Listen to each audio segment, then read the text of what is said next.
Hey, what's up everybody? This is Nightwing2303 from sneakerfiles.com. Today we're coming at you with another performance review, and today it is going to be on the Air Jordan 8.0.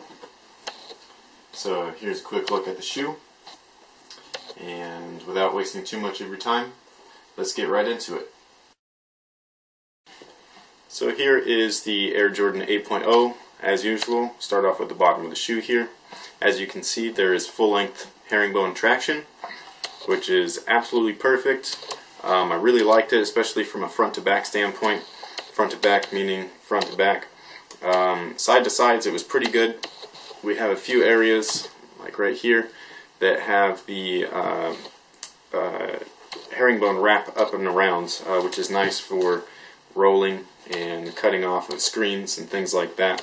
The only area that I had issue with the traction came on the right foot. I'm right-handed, so when I go to do a crossover, I'm going to my left and then, or to my right, and then all of a sudden I'm going to be pushing off with my right foot and darting off back into the left area or direction. So this small spot, I mean, it's so small you'd almost not even consider it being an issue whatsoever.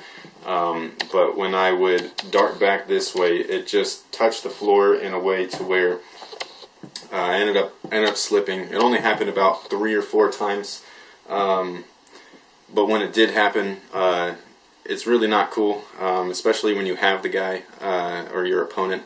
You know, he goes for that fake when you jab right, and then you go back left, and you end up falling. Not falling, but it's more like a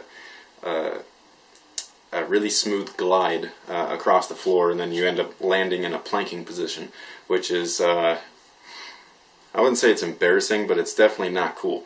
So, you know, but that's the only thing that I had an issue with as far as the traction goes. It held up really well as well. This actually would work perfectly for an outdoor court.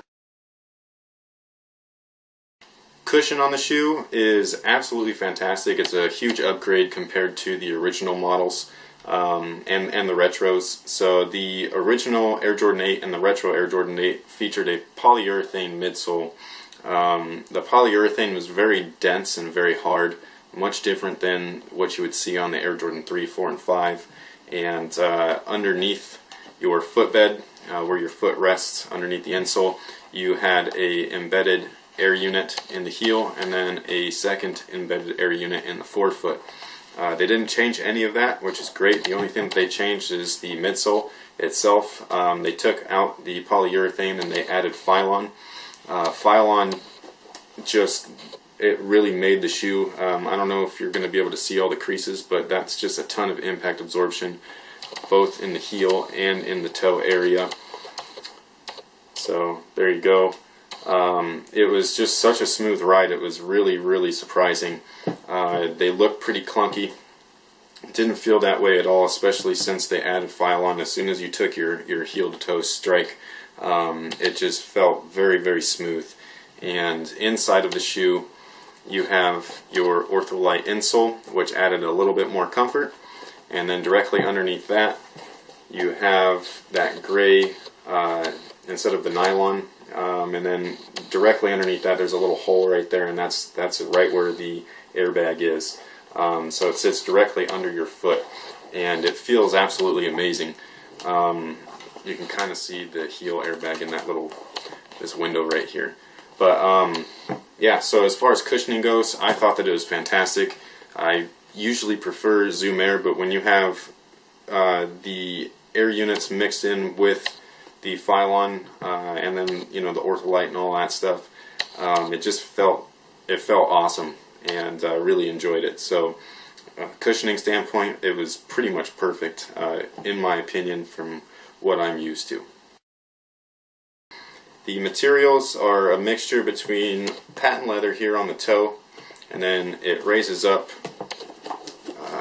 right here for the forefoot, and then the midfoot section.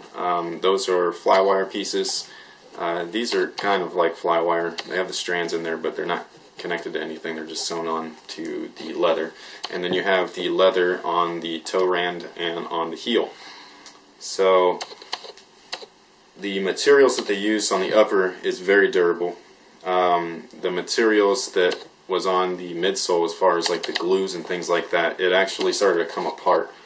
I doubt you're going to be able to see that there, but there's that section, and then I think someone stepped on my foot or something, and the midsole just started to peel off right here. So I don't know if you can see that, but the midsole is coming apart off of the upper, which is, it's pretty much a bummer. That happened during the first week of testing. So for a $150 shoe, that's not really up to par in my opinion. Everything else though, it held up really well. You could see that the patent leather, while it is creased and a little bit warped, it's not that bad. Same thing with the upper here. There's creases, which is great, especially since this is a high top shoe, which means that you have some flexibility, even though you're somewhat restricted. And then the heels area has the leather there as well, which is it's definitely more durable than some of the materials that we had been seeing on past performance models from both Jordan Brand and Nike. As far as the fit goes, the fit was, in my opinion, it was a little bit weird at first. Being a high top, I'm used to low tops and things like that. So here you just have a basic lace-up structure, and then you also have your inner boot sleeve with your dual cross straps. So because of the cross straps, I thought that I was going to be able to get away with only using the second to last eyelet, as long as I harnessed the two straps up there, and then it would secure my foot. That actually was not the case. I had to lace my shoe all the way up to the top eyelet, otherwise my heel kept slipping out of the back of the shoe. So that top eyelet there, it's absolutely necessary, and you have to use it. The interior of the shoe, there was zero hot spots, zero rubbing, nothing was rubbing my foot or ankle raw. You have the inner sleeve here, which is different than the originals. The originals had the neoprene. This one feels more of just like a really nice kind of stretchy material, almost like a Lycra. And then interior, you had it kind of feels like wool. I don't really know how else to explain it, but it's really thick in there, and it's nicely padded, which is good and bad. Good as far as feeling and fit goes, bad as far as breathability and ventilation. But once everything was tied up tightly up to the top, and then you used both cross straps in there, everything really pulled your foot down, kept it in place, and also pulled it back towards the heel. And it was absolutely perfect. And then you have the design plate right here, which is actually a TPU cup. So instead of having a heel cup here, they put it in place underneath the foot, and it really holds the medial and lateral side of your heel in place, which essentially does the same exact thing as a heel cup. It's just doing it on the side, so you have a little bit more side-to-side support instead of just rigidness in the back. So yeah, materials fit absolutely perfect as far as fitting and maneuverability, being flexible, things like that. Durability, I really didn't like it too much. I don't like seeing my shoes start to fall apart after a few games, but it is what it is, and it could have just been my pair, who knows. But overall, I did really like it, and if it didn't start to pull away from the midsole, I would have liked it a little bit more.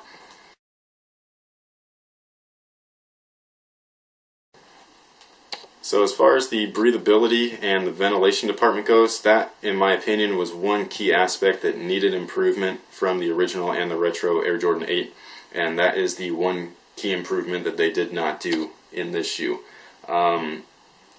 It was an absolute fail, in my opinion. There's really nothing in here. There's no perforations. No perforations in the sides. The originals at least had small perforations here and then up at the collar. These don't have it anywhere. There's no perfs on the toe. On the medial side, nothing. There's not even any perforations inside of the inner boot. So to me, that was a little bit surprising and quite a bit disappointing. I don't know if a lot of you guys know this, but Jordan actually had a hard time dealing with the Air Jordan 8 in the original form when he was playing in them. He had a athlete's foot multiple times throughout the season because of the lack of ventilation in the shoe. You know, so that to me was a kind of a no-brainer mistake that they made, not upgrading any sort of breathability or ventilation on this sneaker. So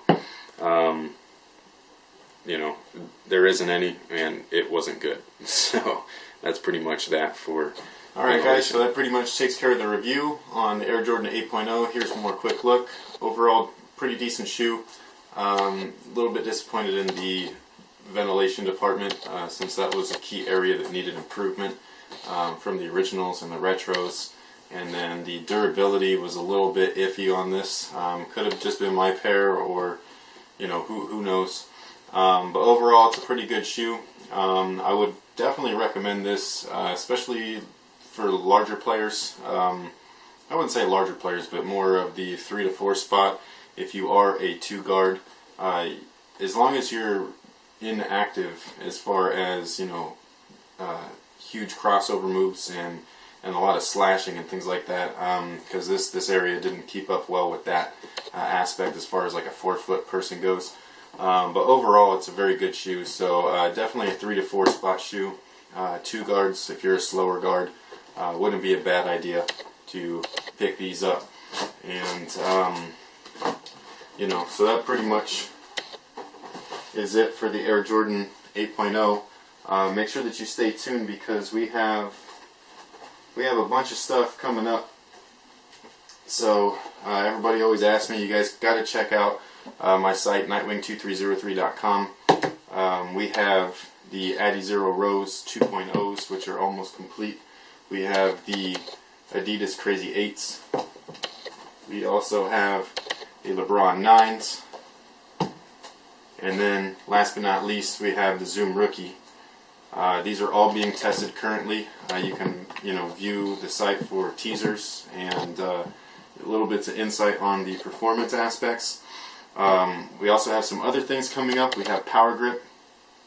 This is for your hands, so instead of using chalk, you'd use Power Grip. I don't know how it works yet. I haven't actually tried it.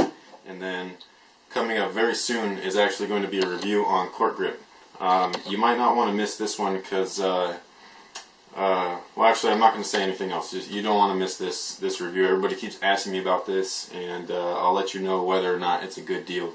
So stay tuned. Thanks for watching. Thanks for all of your support. Make sure to like, comment, subscribe, as well as check out sneakerbottles.com and nightwing2303.com. As you can see, we got plenty of stuff coming up, so keep a lookout. And until next time, guys, have a good one.